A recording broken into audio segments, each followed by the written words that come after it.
El pasado 1 de abril entraba en vigor la normativa por la que se limita el exceso de sal en el pan, una medida por la que el Ministerio de Agricultura quiere contribuir a una alimentación más saludable. Pero ¿por qué la sal? ¿Por qué el pan? Bueno, son algunas de las preguntas que le vamos a formular a Benito Maceira, que es nefrólogo. Señor Maceira, ¿qué tal? Muy buenos días. Hola, buenos días, Estíbaliz. Estamos hablando de la sal como el aditivo quizás más antiguo, con un poder de conservador tremendo al que recurrían nuestros antepasados. Pero ¿por qué la sal es tan mala para nuestra salud? Bueno, Estíbaliz, lo primero que hay que decir es que el ser humano, el cuerpo del ser humano no está diseñado para la sal que consume. Durante millones de años el ser humano solo tomaba la sal que tenían los alimentos. ¿Qué ocurrió? Que en China hace 5000 años se descubrió lo rico que estaban los alimentos cuando se le añadía sal. Y entonces empezó el consumo excesivo de sal. Para el organismo supone un reto y para conseguir eliminar el exceso de sal ha creado la hipertensión arterial. La hipertensión arterial es un mecanismo por el cual el riñón filtra más por esa presión alta y hace que la sal que comamos la eliminamos. Y entonces la consecuencia es hipertensión arterial, la consecuencia principal.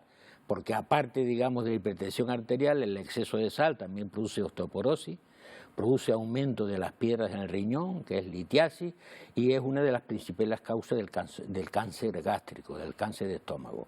Pero el exceso de sal es la locomotora que mueve las vagonetas de los infartos, las enfermedades cardiovasculares, las obstrucciones arteriales, en suma, las enfermedades cardiovasculares.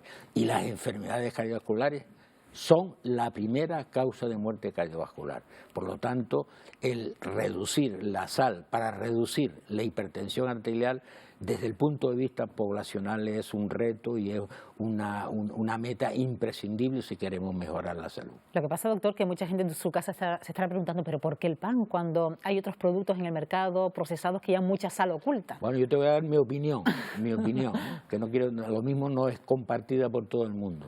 Yo creo que el hecho de la reducción de sal en el pan es posibilista, es decir, es dentro de las estrategias que tenemos para reducir la sal la más viable, la más factible, la que se puede hacer con menos dificultad.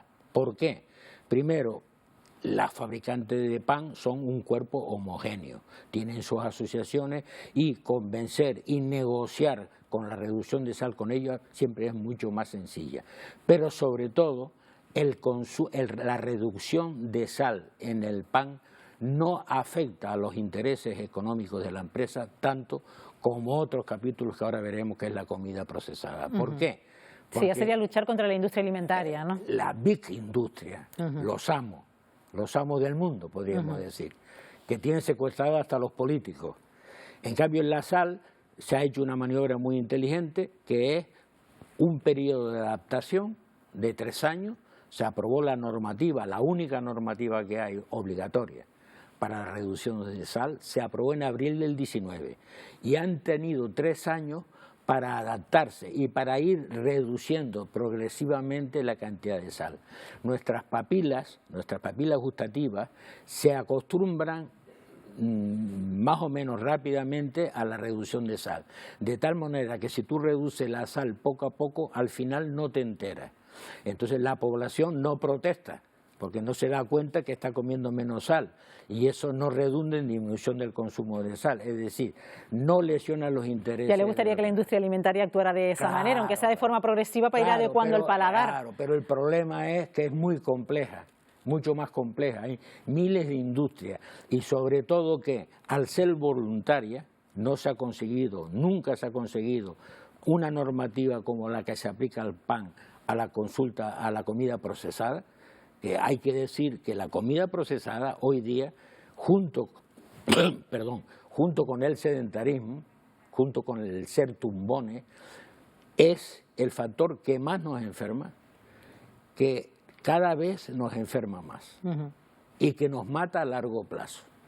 Entonces, claro, esa reducción es muy complicada porque se juega la industria alimentaria unas ganancias fabulosas, Va contra los intereses de la población y la administración, desde mi punto de vista, la administración, en una palabra, los políticos, están secuestrados por la gran potencia económica de las multinacionales. Bueno, de hecho hay alimentos que nos pueden parecer dulces al paladar y sin embargo también lleva sal escondida. Bueno, la sal que está en la comida procesada se llama sal B.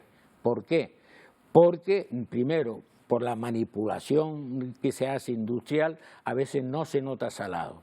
Fíjate, Estíbaliz, que, por ejemplo, hay que decir que la OMS dice que como mínimo puedes comer hasta 5 gramos, como máximo, perdón, puedes comer hasta 5 gramos de sal. Entonces, ese tope no ha sido impuesto a la comida procesada, es voluntario. ¿Y cómo medimos eso, doctor Maceira? ¿Cómo lo medimos en nuestra vida diaria cuando luego tenemos ese salero en la mesa? Claro, ahí está la pregunta. La respuesta lo tenemos los nefrólogos, como yo. Es decir, dado lo complejo que es ver qué cantidad de sal tienen nuestras diferentes comidas procesadas, las múltiples comidas procesadas, la dificultad técnica, lo que hacemos es aprovecharnos de lo que antes he comentado. El riñón expulsa la cantidad de sal que le entra para mantener un nivel constante de sal en el cuerpo y por lo tanto de hidratación en el cuerpo. Por lo tanto, si nosotros medimos la cantidad de sal que expulsamos en la orina de 24 horas, equivale a la cantidad de sal que nos comemos. Nosotros los hipertensólogos, los nefrólogos que nos dedicamos a la hipertensión, siempre lo hemos usado. ¿Por qué? Para ver si el enfermo nos hace caso o no nos hace caso. Va a trancar al enfermo, dicho de otra manera. Entonces, bueno, nos hemos dado cuenta que los hipertensos, que ya los machacamos diciendo, tenga usted cuidado con la sal, no añádasela a la comida, controle el salero, resulta que consumen más sal que la media española de los no hipertensos. Concretamente, la media española es el doble de lo que recomienda la OMS. Es decir, la OMS menos de 5 y la media española está en 9 gramos. Pero es que los hipertensos que debían de reducir mucho la sal en Canarias, resulta que eliminan más de 10 gramos. Es decir, vivimos en Canarias en una sociedad que yo llamo en salmuera. Bueno, señor doctor Maceira, hoy nos hemos traído precisamente